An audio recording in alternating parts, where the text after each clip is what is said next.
Hi everyone, Julie here. We have our wonderful podiatrist Bindi with us today to talk about fungal nails with you all.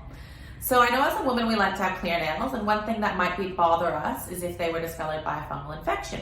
So Bindi, can you tell us if this is something common that you deal with? Yes, definitely. One of the most common things that we hear from our patients is that they're worried about the way that their nails look, they're embarrassed about them, and they just want to be able to wear open-toed footwear without being conscious about them. They just wish they could have clear nails. And what are other things that patients might be worried about when it comes to fungal nails? So they're often worried about the hygiene of their nails. They're worried about if the infection will spread to other toenails and other people in their household. And what have patients tried traditionally to treat this?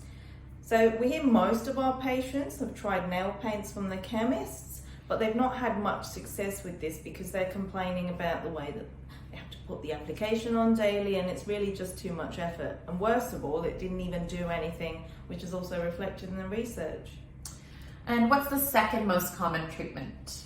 The second most common treatment is a tablet.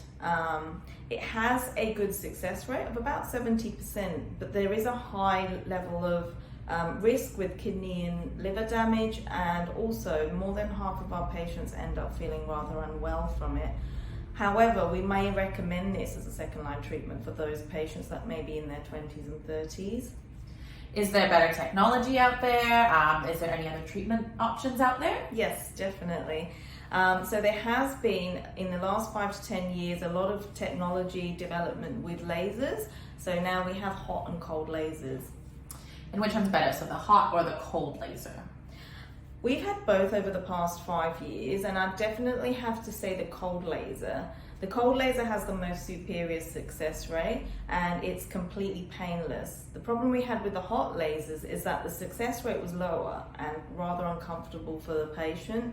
There's also been some reports of some pretty nasty burns in other practices too. So the cold hot laser is the one to go with? Most definitely. It has the best success rate. There's no side effects, no pain on application, and it's basically a walk-in, walk-out treatment. And how does it work exactly? So essentially there are two lasers. There's a blue and a red laser. In a very simple way to describe it, the blue laser kills the fungus and the red promotes circulation and healing. That's fantastic. So how do women go about seeing what treatment's best for them? So all they need to do is give us a call or click on the link below and book one of our gap-free fungal nail assessments. So the assessment is gap-free, and included in the gap-free assessment is 1, understanding what's happened to your nail, 2, determining the type and severity of the infection, 3, informing you what type of treatment is most appropriate, 4, informing you how to reduce the spread of things you can do yourself at home, and 5, you'll also get a free shoe sterilisation. Now these assessments are gap-free for those with podiatry cover. The gap is around $15 to $45 if you go ahead with the laser, and if you don't have health insurance with podiatry cover, that's okay, it's just $51. Well, that's great, Bindi. Thank you so much for informing the audience about how to treat fungal nails. I know there are plenty of women out there who've been trying to eradicate this for years without success, and who just want their nails looking their best, particularly for the summer coming up. So all we have to do is click the link below and give you a call. Yes, that's right. Great. Thanks, Bindi. No worries. Bye. Bye.